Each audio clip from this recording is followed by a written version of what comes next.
हमारे देश की संस्कृति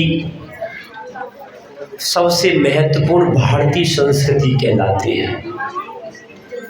भारतीय संस्कृति में जैन और बौद्ध आते हैं और पाश्चात्य संस्कृति में ईसाई, मुस्लिम आदि जो संस्कृति के बाहर वाले जो भी हैं वो सब पाश्चात्य संस्कृति में आते हैं।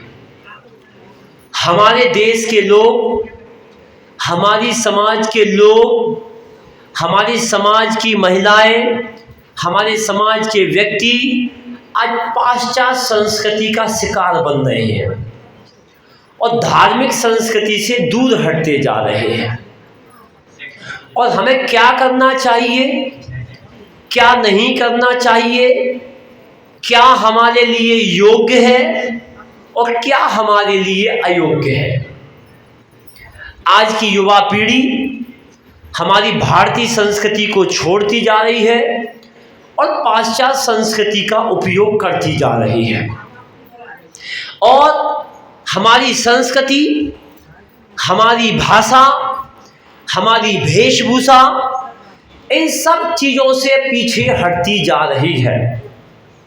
पहनने में आए तो भारतीय संस्कृति में नारी की वेशभूषा है साड़ी। अगर देखा जाए भारतीय संस्कृति में हमारी पुरुषों की पहचान है तो वो धोती, दुपट्टा, कुर्ता और पजामा और सिर पर टोपी। लेकिन तुम्हारी टोपी तो गायब हो गई और दूसरी समाज वालों ने टोपी पहन लियो, तुम सबको टोपी पहना रहे हैं। ये हमारी भारतीय संस्कृति है। ना तो घर में लल्लू बचा, न सिर पे पल्लू बचा। पल्लू भी गायब है और लल्लू भी गायब है। भारतीय संस्कृति का ह्रास होता जा रहा है। लेकिन हमारे आचार्य भगवंतों ने कहा है कि अपनी भारतीय संस्कृति का पूरा ध्यान रखना चाहिए। भारतीय संस्कृति और पाश्चात्य संस्कृति में बहुत अंतर है। भारतीय संस्कृति में ध्यान रखना, जो भारतीय संस्कृति के अनुसार चलता है, खाता है, पीता है, रहन सहन करता है, उनके घर में कभी भी तलाक नहीं होते हैं। और पाश्चात्य संस्कृति में आए दिन तलाक होते हैं। पाश्चात्य संस्कृति क्या कहलाती है और भारतीय संस्कृति क्या कहलाती है, ध्यान रखना। राम को जब वनवास हुआ था तो सीता भी राम के साथ चली गई थी। ये भारतीय संस्कृति है। क्या कहा?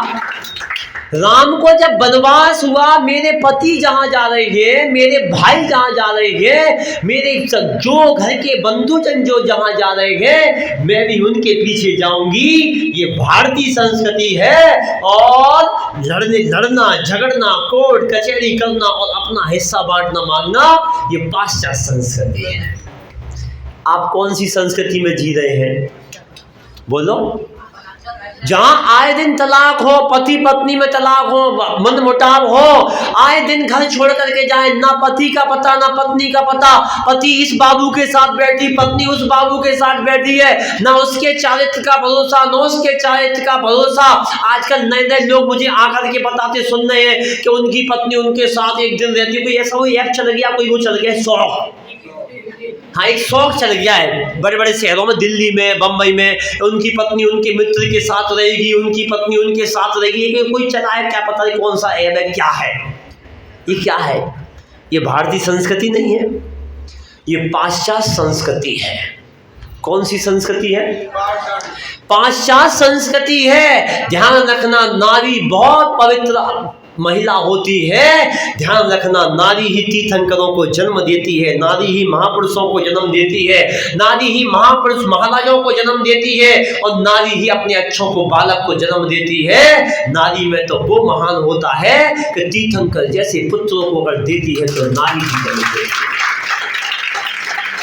इसलिए किसी ने बहुत अच्छी पंक्तियां लाई, नारी नारी मत कहो, नारी नर की खान, तो नारी से पैदा हुए 24 भगवान।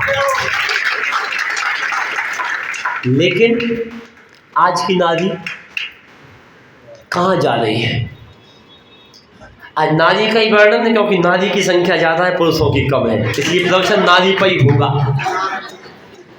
अरिहंत परमेष्ठी के 40 मूल गुण होते हैं, सिद्ध परमेष्ठी के 8 मूल गुण होते हैं, आचार्य परमेष्ठी के 36 मूल गुण होते हैं, उपाध्याय परमेष्ठी के 25 मूल गुण होते हैं और साधु परमेष्ठी के 28 मूल गुण होते हैं। तुम्हारे कितने मूल गुण हैं?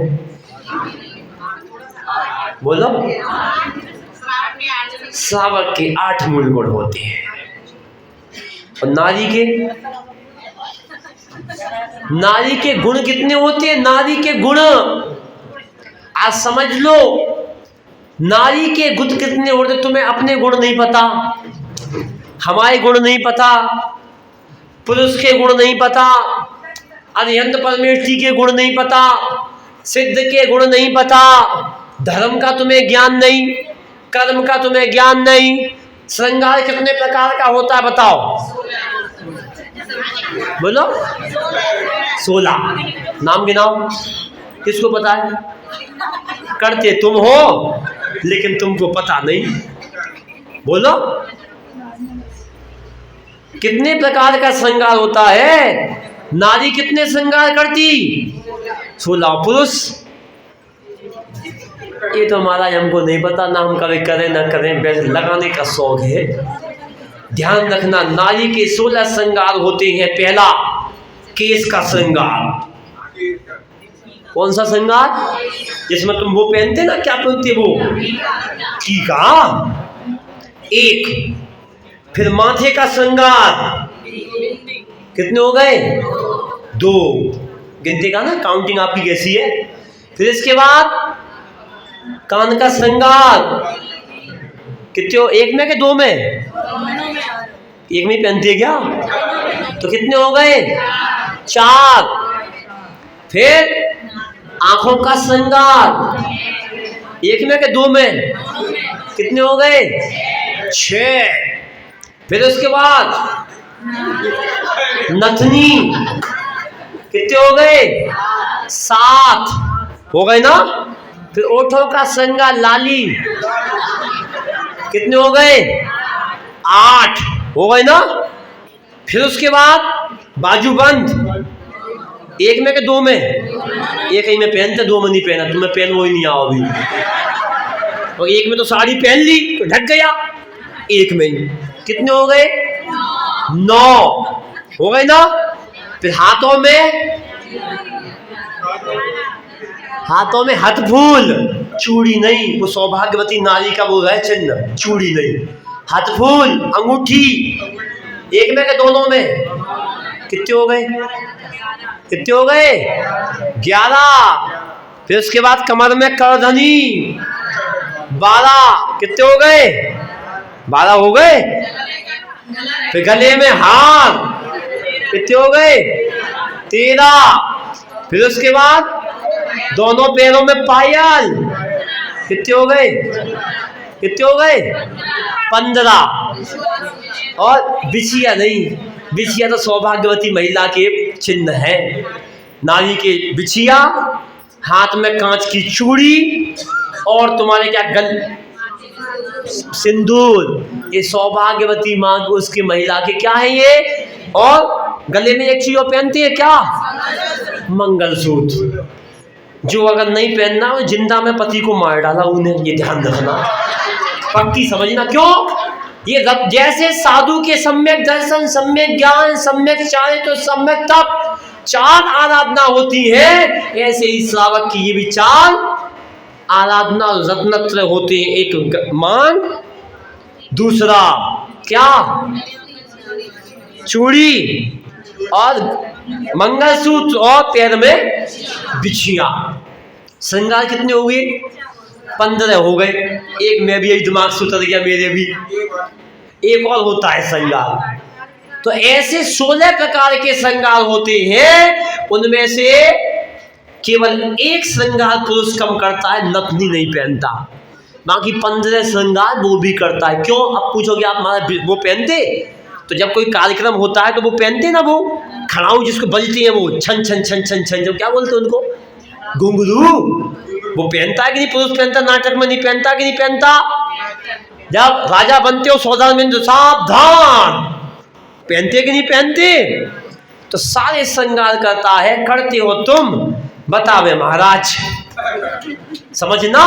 तो ध्यान रखना, अपने जीवन में 16 श्रृंगार नारी के होते हैं। पुरुष केवल नथनी नहीं पहनता है, बाकी 15 श्रृंगार पुरुष भी करता है। पान खाते हो, पान से लाली जम जाती है, तो वो भी श्रृंगार पुरुष भी करता है। लेकिन ध्यान रखना, आचार्य भगवंतों ने कहा है शरीर के श्रृंगार 16 श्रृंगार से होती है, शरीर की शोभा 16 श्रृंगार से होती है, और आत्मा की श्रृंगार शोभा 16 कारण भावनाओं से होती है। आप 16 कारण भावनाओं को भाव, तुम्हारी आत्मा का कल्याण हो जाएगा।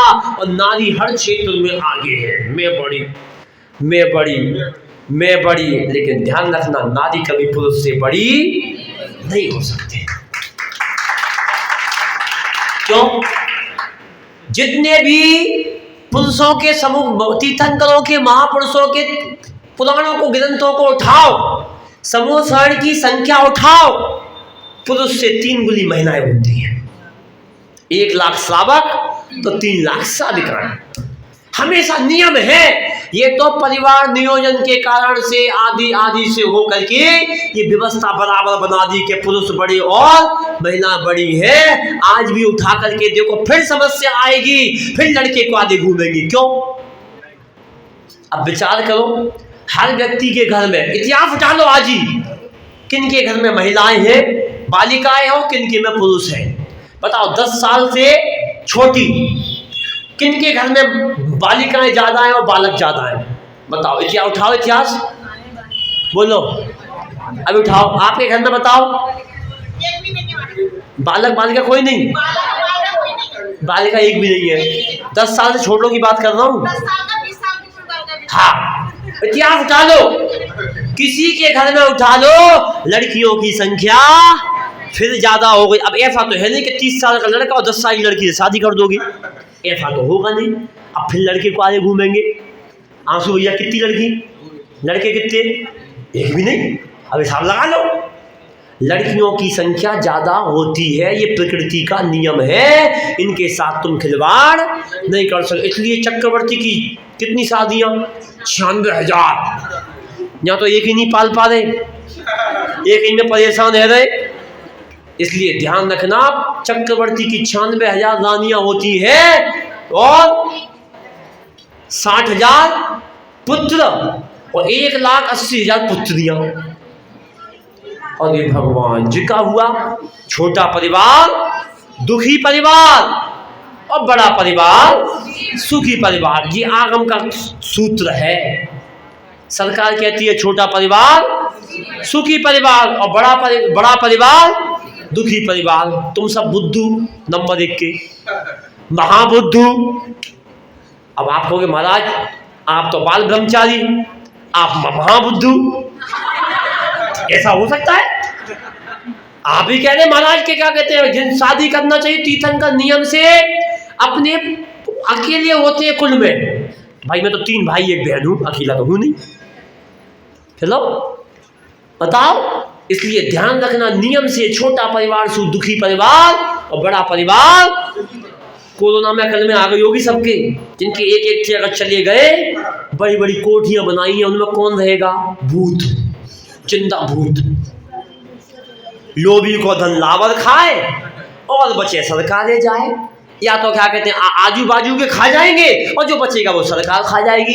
इसलिए ध्यान रखना कि अगर तुम चक्रवर्ती जैसा वैभव चाहते हो तो चक्रवर्ती जैसे 96,000 60,000 पुत्र भी तो हो, तब तो वो वैभव रहेगा। गाड़ी खड़ी 4 चलाने वाला कोई भी नहीं है। इसलिए ध्यान रखना, अपने जीवन में अगर आप चाहते हो तो अपने जीवन में नारी, ना अरी, अरी माने होता है शत्रु, जिसका कोई शत्रु नहीं है वही नारी है। क्या आपका कोई शत्रु है? क्या आपका कोई शत्रु है? परिवार में आपकी सास से बनती है, सास की बहू से बनती है, पत्नी की पति से बनती है, पत्नी की तुम्हारे बच्चों से बनती है, तो नारी है। और अगर शत्रु आपस में एक नारी दूसरी नारी को देख करके लड़ रही है, झगड़ रही है, सारे काम कर रही है, तो वो नारी कहलाने के अधिकारी नहीं है, क्योंकि नारी शब्द अपने आप में कहता है ना अरी जिनका कोई शत्रु नहीं है वही नारी कहलाती है। परिवार में रहे, सुख शांति से रहे, समाज में रहे, सुख शांति